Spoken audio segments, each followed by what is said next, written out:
नमस्कार, एस्ट्रोमेटा में आपका स्वागत है।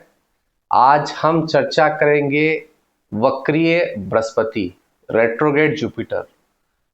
रेट्रोग्रेड जुपिटर का मीनिंग क्या है ये आपको डिटेल में समझना पड़ेगा, क्योंकि जब भी कोई प्लेनेट रेट्रोग्रेड होता है तो उसके रिजल्ट्स अलग आने लग जाते हैं।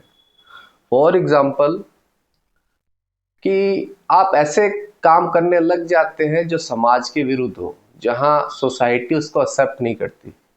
वो होता है रेट्रोग्रेशन जुपिटर का। कोई भी 21 साल का लड़का 45 साल की लेडीज से शादी करता है तो समाज के विरुद्ध काम होते हो। जब भी बृहस्पति रेट्रोग्रेड होता है, वक्रीय होता है, तो आप देखेंगे कि इंसान ऐसे काम करने लग जाता है जो मतलब उनका जो पॉलिसीज है वो एकदम अलग होने लग जाती है लाइफ की।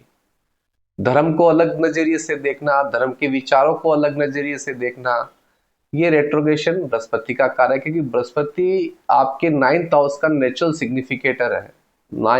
9वें भाव का, भाग्य का, पिता का, बॉसेस का, इस घर का नेचुरल सिग्निफिकेटर है। जब भी बृहस्पति वक्रीय होता है तो उसके सोचने के तरीके, विचार करने के तरीके सब अलग होने लग जाते हैं। रेट्रोग्रेड जुपिटर हर चीज का विरुद्ध काम करने लग जाता है। उसको ऐसा चीज चाहिए होता है कि कुछ नया हो, कुछ अलग हटके हो। जैसे कि आप ये मानिए, धर्म को अलग नजरिए से देखना। रजनीश ओशो जी की कुंडली में तीसरे घर में बृहस्पति था, तो उन्होंने ऐसा कोई काम किया, धर्म को अलग तरीके से उन्होंने बताया। जितनी भी कुरीतियां उनको हटा के उनको अलग तरीके से उन्होंने धर्म को रिप्रेजेंट किया। क्योंकि तीसरे घर में था तो मरकरी बुध का घर है, तो देखिए मरकरी खुद के सिग्निफिकेशन नहीं होते, जुपिटर के पास ज्ञान है, विजडम है, रिलीजियस बिलीफ्स है। ये है बृहस्पति। जब भी बृहस्पति तीसरे घर में आता है तो ऐसे आदमी ऐसे से चीजें कम्युनिकेशन या राइटिंग लेवल पे ऐसी ऐसी चीजें प्रेजेंट करता है कि इंसान उसको देख के ये सोचता है कि एक अलग मेथड है। तो रजनीश जी ने 3rd हाउस में बृहस्पति रेट्रोगेट होने से उन्होंने बहुत बड़ा, मतलब आप ये मानिए उनका बहुत बड़ा तरीका था धर्म को बताने का। ये कई कुरीतियां या ऐसी चीजें को हटाए थे जो धर्म के अंदर है। उन्होंने एक नया नजरिया बताया। बृहस्पति रेट्रोगेट होने से इंसान बिना परखे, बिना बिना सोचे समझे कोई भी डिसीजन नहीं ले पाता, क्योंकि उसको हर चीज में सवाल खड़े होते हैं कि भगवान ऐसे क्यों है, क्या भगवान सच में है या नहीं है, भगवान का तरीका ये क्यों है। कई लोग बोलते होंगे, आप सुने होंगे कि भगवान कुछ नहीं है, सब कर्म है। कई लोग मंदिर नहीं जाते, तो उनका कारण है रेट्रोगेशन जुपिटर। वो रेट्रोगेशन के अंदर आ चुका है, वो वक्रीय हो चुका है। बृहस्पति जब भी बुध की शाइन्स में आता है, बुध की राशियों में आता है, तो धर्म की एक नई परिभाषा सिखाता है वो। धर्म को देखो, बुध एक active, actually 3rd house active घर है और बुध की तीसरी राशि भी बहुत एक्टिव है। तो वहां पे वो धर्म की परिभाषा को बदल देते हैं। टीचर्स से सवाल करते रहते हैं, टीचर्स बोलते हैं कि ये है, तो टीचर से अंगेस्ट में सवाल पूछेंगे, आर्ग्यूमेंट्स करेंगे और बार बार मतलब ऐसे एक्सपीरियंस को गेन करना चाहते हैं जो ज्ञान से कोई रिलेटेड नहीं होते हैं। मतलब आर्ग्यूमेंट्स करने की आदत पड़ जाती है तीसरे घर में बृहस्पति होने से। वैसे तीसरे घर में अगर बृहस्पति नॉर्मल हो तो मृत्यु के मरण करण स्थान पे होता है, पर रेट्रोगेशन होने से उसके रिजल्ट्स अलग आने लग जाते हैं। तो ऐसे लोग बुक्स लिखने में बहुत एक्सपर्ट है, एक्सपीरियंस बहुत है, क्योंकि बृहस्पति ज्ञान का कारक है, वो बुध के घर में रेट्रोगेट हुआ है। पर उनको उनका श्रेय नहीं मिल पाता। लोग उनके अंगेस्ट में काफी विवादिक बयान हो जाते। जैसे ओशो के कुंडली में 3rd हाउस में बृहस्पति वक्रीय था, तो उनकी जो भी स्पीच थी वो विवादों से भरी हुई थी, जो कई धार्मिक लोगों को पसंद नहीं थी और कई लोगों को भी पसंद नहीं थी। तो ये कारण होता है। बुध की जो दूसरी राशि है वो है कन्या। कन्या राशि एक ऐसा राशि है जो प्रॉब्लम सॉल्वर राशि है, जो प्रॉब्लम को सॉल्व करती है। वहां पे बृहस्पति अगर वक्री हो जाए तो ऐसे लोग हमेशा ट्रेडिशन दवाइयों पे उनको विश्वास नहीं होता। या तो उनको आप आयुर्वेद से रिलेटेड चीजें दे दो, या उनको आप ऐसा चीज दो कि स्टोन हीलिंग, पूजा, नजर उतारना, इससे वो ठीक हो पाते हैं, क्योंकि उनका नजरिया उन्हीं चीजों पे ज्यादा होता है। आप देख लीजिएगा, जिसके भी छठे घर में बृहस्पति हो तो आप कंफर्म कर लीजिएगा, ऐसे लोगों के अंदर ये जो ट्रेडिशनल मेडिसिन है लाइक एलोपैथिक है, उनको उन पे विश्वास नहीं है। कई लोग आपको बोलते हो कि ये सब खराब है, ये नहीं लेनी चाहिए, आयुर्वेद दवाई लीजिए, हीलिंग करिए, मेडिटेशन करिए, ऐसी चीजें होती है। छठे घर में जब भी बृहस्पति होता है तो देखो, छठा घर रोग ऋण शत्रुओं का भी है। वो दूसरों की हेल्प करते रहे मिलेंगे, आपको बचाते हुए मिलेंगे दूसरों को।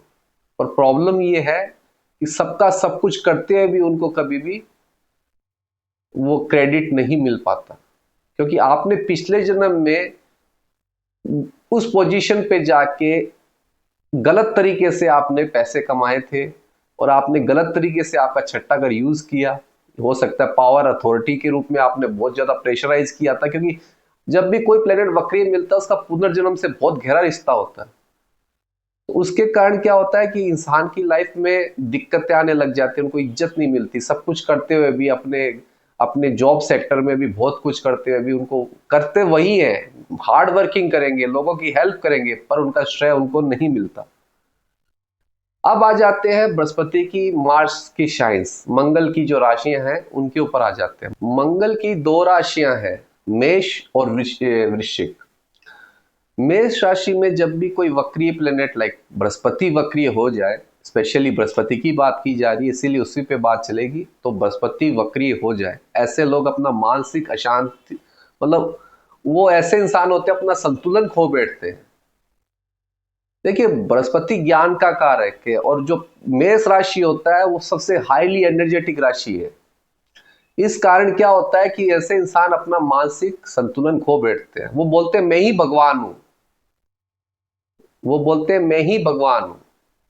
बार बार में उनको ये होता है कि नहीं, मैंने जो किया वही सही है। आप जिनके भी बृहस्पति फर्स्ट हाउस पे देखेंगे, देखिए फर्स्ट हाउस में जब भी कोई प्लेनेट बैठता है ना, तो वैसी साइकोलॉजी हो जाती है, इंसान की सोचने का नजरिया ऐसा हो जाता है। ऐसे लोग अपनी वाहवाही करवाना चाहते हैं लोगों को, उनके सामने लोगों से उनको बहुत कुछ ऐसा ज्ञान देंगे या ऐसा कोई चीज देंगे जो मेटेरियलिस्टिक चीजें हैं, वहां पे उनको वो लोग उनकी इज्जत करेंगे, वो बहुत खुश होंगे उससे। पर प्रॉब्लम ये है कि सामने इज्जत मिलती है, पीठ पीछे उनकी बुराइयां ही होती है। जुपिटर जब भी मार्स की साइंस में आते हैं तो सबसे पहले इंसान का ईगो लेवल हाई लेवल पे आ जाता है। अब मैं आपको एक चीज बताता हूँ, जुपिटर दिमाग का कारक है, विजडम है, जुपिटर आपका एक्सपीरियंस है, जुपिटर आपका भाग्य है। जब भी, और मंगल आपका फिजिकल बॉडी है, फिजिकल बॉडी, मंगल आपका फिजिकल बॉडी है।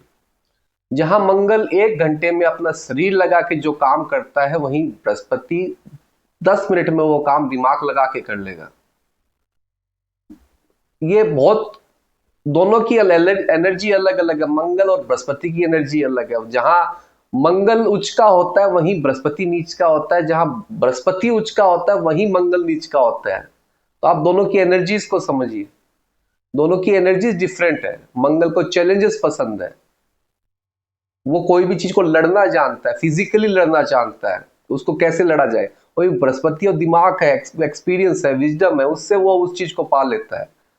तो सबसे पहले आपको ये जानना है कि जब बृहस्पति पहले मेष राशि में रेट्रोग्रेड होता है, ऐसे इंसान फिजिकली अपने आप को ऐसे प्रेजेंट करेंगे कि नहीं, हम ही भगवान है, हमारी सोच ही सही है, और सामने वाले को बाध्य भी करते हैं। उसके कारण उनको साइकोलॉजिकल इश्यूज भी आने लग जाते हैं। मतलब मैंने स्टार्टिंग में वर्ड जो यूज किया था, संतुलन खो देते हैं। देखिए, जब भी कोई प्लेनेट रेट्रोग्रेड होता है ना, वो उल्टा रिजल्ट देने लग जाता है। उल्टा मतलब प्लेनेट उल्टा, रिजल्ट उल्टे आते हैं। तो जब भी बृहस्पति रेट्रोग्रेड अगर मेष राशि में हो, तो इंसान को हमेशा ये प्रॉब्लम्स आती है। वो कहेगा मेरा अलग ही धर्म है, मैं इसको मानता हूँ, मेरा धर्म को मानने का तरीका यही है, मेरे को समाज को मानने का तरीका ये है। ऐसे लोग भूलते मिलते नहीं है किसी से जल्दी से। कहीं पे शादी पार्टी जहां पे भी होती है, वो वहां नहीं जाएंगे, अपना चेहरा दिखाने में कोई इंटरेस्टेड नहीं हो, वो बोलते हैं कि उनका मानना ये है कि सब लोग बेवकूफ है। जब भी बृहस्पति मेष राशि में, अब मंगल की दूसरी राशि है वृश्चिक, स्कॉर्पियो। देखिए स्कॉर्पियो एक ऐसा घर है, आठवां घर, जहां ऑक्सीजन नहीं है, और बृहस्पति ऑक्सीजन का कारक है। तो ऐसे लोग आप देखेंगे कि अ, बहुत बढ़ चढ़ के लोगों की हेल्प करते मिलेंगे, लोगों को शारीरिक कष्ट से बाहर निकालते मिलेंगे, और मतलब लोगों को बात करते हुए मिलेंगे, कनेक्शंस बहुत अच्छे होंगे, लोगों से कनेक्ट करते हुए मिलेंगे। ये चीजें बृहस्पति जब भी वृश्चिक राशि में आता है। अब आठवां घर आपके लीवर का भी है, अगर इंटरनल ऑर्गन का बात किया जाए, लीवर का भी है। इन लोगों का पेट में प्रॉब्लम्स रहती है, क्योंकि उन्होंने पिछले जन्म में अपने पेट से संबंधित प्रॉब्लम को ध्यान नहीं दिया, अपने शरीर को कभी भी मतलब इज्जत नहीं दी। आप बहुत लोगों को देखेंगे कि आज 6-6 दिन फास्टिंग कर रहे हैं। एक किताब में लिखा था, जो इंसान अपने आप को लगातार लगातार मतलब खाने पे ध्यान नहीं, उनको कोई मतलब नहीं, फास्टिंग कर रहे हैं। फास्टिंग करना अच्छा है, मैं इसके अगेंस्ट नहीं बोल रहा हूँ, पर शरीर को कष्ट देना, आप कई बुक्स में पढ़ सकते हैं, ओशो की बुक्स में, जो इंसान शरीर को कष्ट देते हैं उनके बृहस्पति रेट्रोगेट हो जाता है, क्योंकि आपका पेट आपका बृहस्पति है, बृहस्पति पेट का कारक है। तो इस जन्म में उनको आठवां घर मिलता है, तो उनको लीवर से बहुत सारे इश्यूज मिल जाएंगे, आपको पेट में एसिडिटी, या बहुत ज्यादा मोटे मिलेंगे शरीर शारीरिक तौर से। तो बृहस्पति अगर वृश्चिक राशि में हो तो ये प्रॉब्लम आती है। अब बृहस्पति लोगों की हेल्प भी करते हैं, लोगों को मतलब कुटुंब, आप ये मानिए कि लोगों को बचाने का काम भी करते हैं। इस कंडीशन में बहुत बार ये भी देखा गया है कि उनको बेइज्जती का सामना करना पड़ता है, समाज के नियमों के विरुद्ध होकर वो काम करते, समाज उनको एक्सेप्ट नहीं करते। वो समाज के लिए बहुत काम करेंगे, पर वहां समाज से उनको जो क्रेडिट मिलेगा वो उनके लिए अपमानजनक होता है। अब शुक्र की 2 राशियां हैं, वृश्चिक और तुला। वृश्चिक राशि एक ऐसी राशि है जो ये बताती है कि आपको फीमेल से, समाज से, पोजीशन से, कुटुंब से, इन चीजों को लेके बृहस्पति जब भी वृश्चिक राशि में आता है तो हेल्प करता है। अब रेट्रोगेशन में होने से ये बताया जाता है कि पिछले जन्म में आपने अपनी पोजीशन का, अपना पावर का, अपने पैसे का गलत तरीके से उपयोग लिया था, उसके कारण इस जन्म में आपको बृहस्पति रेट्रोगेट मिले। ऐसा आप कोई भी काम करेंगे, आपको अगर ऐसा पोजीशन पे बिठा दिया जाए, आप चाहे कितने भी अच्छे हो, कितने भी अच्छे हो, फिर भी आपको बुराई का सामना करना पड़ेगा, इल्जाम लगेगा, फीमेल से भी इल्जाम लगेंगे आपको। ये कारण है जब भी बृहस्पति रेट्रोगेट होता है वृश्चिक राशि में, उनके कुटुंब से लेके, उनके पैसों से लेके बहुत बड़े बड़े इल्जाम उन पे लगते हैं, क्योंकि वो पिछले जन्म में उसका गलत फायदा उठा, अपने पोजीशन का, पैसे या गलत तरीके से संबंध बनाए हो। इस जन्म में बृहस्पति वृषभ राशि में रेट्रोगेट मिलते हैं।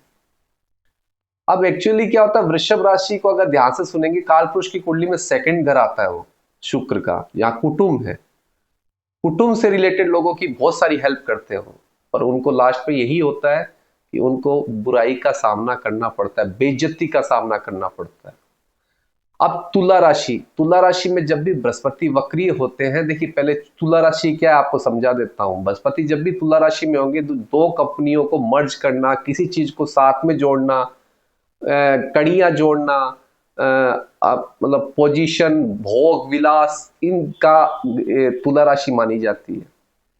यहाँ पे जब भी बृहस्पति आते हैं, लोगों को जोड़ने का काम करते हैं, कंपनियों को जोड़ने का काम, आपके जो एम्प्लॉयज है, आपके एम्प्लॉयज उनको जोड़ के रखने का काम करते हैं। पर प्रॉब्लम ये है कि उनको उनके बॉसेस से बेइज्जती का सामना करना पड़ता है। बहुत सारी प्रॉब्लम्स यहां आने लग जाती है, क्योंकि सब कुछ करने के बावजूद भी आप सबको जोड़ रहे हो, मेहनत कर रहे हो, अपना दिमाग लगा रहे हो, कि बृहस्पति दिमाग का कारक है, आपका बुद्धि का कारक है, वो आप हर चीज को जोड़े जा रहे हो। तो लास्ट में यही हो रहा है कि आपको उसके कारण बहुत बड़ा बेइज्जती का सामना करना पड़ता है। उसके कारण आपकी लाइफ में काफी इश्यूज आने लग जाते हैं।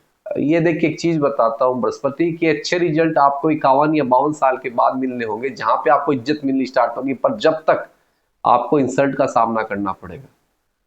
आप सब कुछ कर रहे हैं, फैमिलियों को जोड़ रहे हैं, कोई की शादीशुदा जिंदगी में प्रॉब्लम है वहां आप सोल्व कर रहे हैं, पर समाज और उनकी फैमिली से यही मिलेगा कि ये इंसान ने गलत काम किया है, मतलब इंसल्ट होगी आपका, समाज के द्वारा विरुद्ध क्रिएट होगा।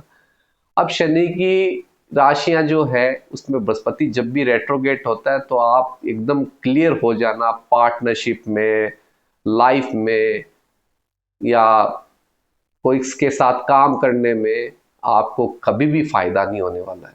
अगर आप करेंगे तो आपको प्रॉब्लम होगी। कारण क्या है? शनि अकेला चलना चाहता है, शनि का काम है अकेले चलना, और बृहस्पति का काम है एक कम्युनिटी को लेके चलना। और जब भी शनि की राशियों में बृहस्पति रेट्रोगेट होते हैं तो वो करने नहीं देते। आप पार्टनरशिप करोगे आपकी दिक्कतें खड़ी होगी, आप किसी को जोड़ने की कोशिश करोगे तो आपको दिक्कतें खड़ी होगी। कोई मतलब आप अपने कलीग्स को, अगर अपने बॉसेस को, कलीग्स को एक जगह करना होगा तो वहां पे आपकी इंसल्ट करना आपको ही है, सारा दिमाग आपका लग रहा है, पर इज्जत और कोई को मिलना है, आपको नहीं मिलना। तो ज्यादा उम्मीद नहीं करना चाहिए, आपको ज्यादा उम्मीद करना ही नहीं चाहिए, एकदम क्लियर है। बृहस्पति अगर वक्री है शनि की राशियों में तो ज्यादा उम्मीद ना करें, आपको अकेला ही चलना पड़ेगा, क्योंकि शनि के घर के अंदर शनि की ही चलेगी। अब आ जाते हैं कुछ रॉयल साइंस पे, जैसे कि कर्क राशि है। कर्क राशि में बृहस्पति उच्च का होता है, पर यही कर्क राशि आपके 10वें घर में आ जाए, बृहस्पति रेट्रोगेट हो जाए, या चौथे घर में बृहस्पति रेट्रोगेट हो जाए, तो मैंने मेरे एक्सपीरियंस में, रिसर्च में देखा है ऐसे लोगों को प्रॉपर्टी से रिलेटेड हमेशा इश्यूज रहेंगे, उसके घर वाले उसके खिलाफ करेंगे प्रॉपर्टी से रिलेटेड प्रॉब्लम।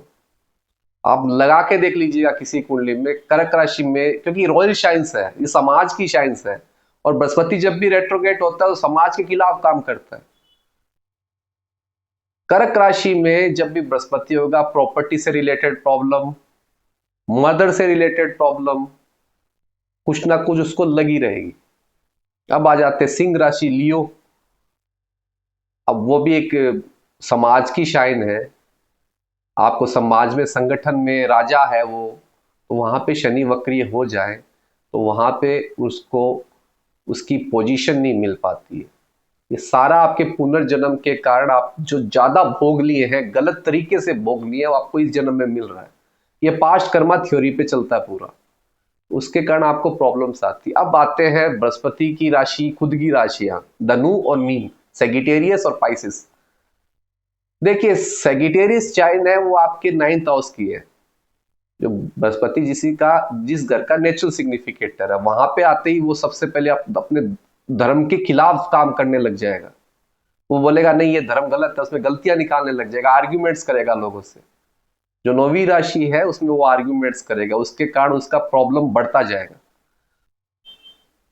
उनके बॉसेस से उनकी कभी नहीं बननी है, उनके एंसेस्टर्स से उनकी कभी फायदा नहीं मिलना उनको, क्योंकि देख 9वां राशि वो राशि है ना जो आपके एंसेस्टर्स के बारे में बहुत डिटेल में बताती है, और एंसेस्टर से आपको क्या बेनिफिट हुआ वो 9वां घर और 8वां घर दोनों बताते हैं।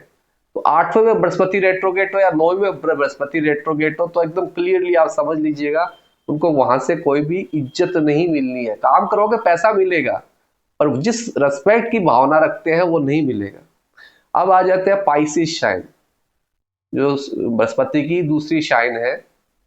अब बृहस्पति की मैंने देखा था एक इंसान की कुंडली में बृहस्पति पाइसिस में अगेन 4th हाउस में था, जहां बृहस्पति उच्च का होता है, रेट्रोगेशन में था। उसके प्रॉपर्टी के विवाद के कारण उसकी बहुत बड़ी इंसल्ट हुई, क्योंकि आप दूसरों की प्रॉपर्टी को दबा के आए थे पिछले जन्म में, या उसको गलत तरीके से यूज लिया है, उसके कारण इस जन्म में वो 12वां घर की राशि आपको चौथे घर में मिली, उसके कारण उसको अपना घर छोड़ना पड़ा। तो इस कंडीशन में कहा जाता है आप चाहे कितना भी डोनेशन कर दो, रेट्रोगेशन का बृहस्पति हो, कितना भी लोगों का भला कर दो, देखो 9वीं और 12वीं राशि जो भी हो भला, लोगों की भलाई के लिए, आप कितना भी कर दो पर आपको उसका क्रेडिट नहीं मिलेगा। आपको उसके लिए वेट करना पड़ेगा 51-52 साल की उम्र के बाद में, उसकी एज है 51 से 56 साल की उम्र में आपको फायदे मिलने स्टार्ट होते हैं, इज्जत मिलनी स्टार्ट होती है। अब एक चीज और बताता हूँ, 8वें घर का जब बृहस्पति रेट्रोगेट होता है तो ऐसे लोगों को आप देखिएगा कि ये लोग ये बोलते हैं, जिंदा लोगों की इज्जत नहीं करेंगे, मरे हुए लोगों की बहुत रेस्पेक्ट करेंगे। जैसे आप कोई टीवी देखते हैं, अपने कोई अपने इतिहास की बातें करते हैं कि हाँ वो राजा हुआ करता था, बहुत अच्छा था, उनकी रेस्पेक्ट करेगा। उनके घर में कोई मर गया, उनकी वो रेस्पेक्ट करेगा, उनकी कहानियां सुनाएगा, वो डिटेल में कहानी सुनाएगा, एकदम वो उनको मानेगा। और जिंदा इंसान की वो रेस्पेक्ट नहीं करते। 8वें घर का बृहस्पति, उसके कारण उसको प्रॉब्लम्स क्रिएट होती है लाइफ में। वो जिंदा आदमियों की कभी कदर नहीं करता, वो मरे हुओं की बातें करेगा, वो ऐसा था, वो ऐसा था, वो ऐसे तीर चलाता था, वो ऐसे तलवार चलाता था। आप बहुत लोगों के मुंह सुनते होंगे, वो इतना शक्तिशाली था। मर चुके हैं वो, उनकी बहुत इज्जत है, पर जिंदा आदमियों की वो नहीं करता है। देखिए, सबसे अच्छा सोल्यूशन बृहस्पति का यही है, एक रेमेडीज यही है कि बृहस्पति की चीजों को दान करते रहना चाहिए। अगर आपका बृहस्पति वक्री है, उसमें पीला फल, फल में आप केला ले लीजिए, पीला फूल, कोई भी येलो कलर का फूल ले लीजिए, हल्दी की साबुत हल्दी, शक्कर, येलो कलर की शक्कर, येलो कलर का कपड़ा, चने की दाल, शहद, धान जो पंखुड़ियां लगा रहता है वो, उसको आपको नियमित रूप से हर बृहस्पतिवार को डोनेट करते रहना चाहिए। इससे आपका वक्रीय बृहस्पति ठीक होने लगेगा। ये सबसे बढ़िया रेमेडी है, इससे अच्छी कोई रेमेडी आपको मिलेगी नहीं। तो ये बृहस्पति का आज टॉपिक था। तो मैंने आपको इसलिए समझाया क्योंकि लोगों का बहुत बड़ा कंफ्यूजन है कि वक्रीय बृहस्पति, वक्रीय प्लैनेट्स क्या रिजल्ट देते हैं। बृहस्पति आपकी समाज है, आपका लक है, भाग्य है। बृहस्पति आपका विजडम है। अगर वो वक्रीय हो जाए तो उसका क्रेडिट उस इंसान को नहीं मिल पाता। ऐसे लोग अपना खुद का धर्म बना लेते हैं, अपने धर्म, अपनी सोच के हिसाब से धर्म को पालन करते हैं। उनको ये फर्क नहीं पड़ता ये रिचुअल है, शादी के अंदर चले गए, शादी में फेरे होते हैं, बोलते नहीं ये सब गलत है, हम अपनी तरीके से शादी करेंगे। वो हर रिचुअल को नजरअंदाज करता रहता है। यही एक कारण है कि बृहस्पति जब भी रेट्रोगेट होता है तो उसके रिजल्ट्स ये आते हैं। तो बहुत जगह ये भी देखा गया, ऐसे ऐसे लोगों को घर में सब मतलब बहुत ज्यादा विश्वास करने वाले हैं, पर वो आर्ग्यूमेंट्स, क्वेश्चंस कराएगा, भगवान ये है तो भगवान की गलतियां ढूंढेगा, भगवान की, मैं बिना बिना भगवान को देखे कैसे मान लूं, भगवान का अस्तित्व कहाँ है। खाली भगवान की बात नहीं, समाज के अंदर जो नियम चल रहे हैं उसके विरुद्ध वो बातें करेगा। भगवान, समाज में ऐसा क्यों होता है, 7 फेरे क्यों होते हैं। तो उनका नजरिया हमेशा समाज के प्रति और रिलीजियंस के प्रति और मंदिरों के प्रति अलग ही सोच उनकी होती है। तो ये आज ये मैंने बहुत डिटेल में आपको रेट्रोगेट प्लैनेट के बारे में बताया। होप सो मेरा वीडियो आपको बहुत अच्छा लगा होगा। अच्छा लगा तो लाइक, सब्सक्राइब एंड शेयर करिएगा। ऐसे वीडियो में और लाता रहूंगा।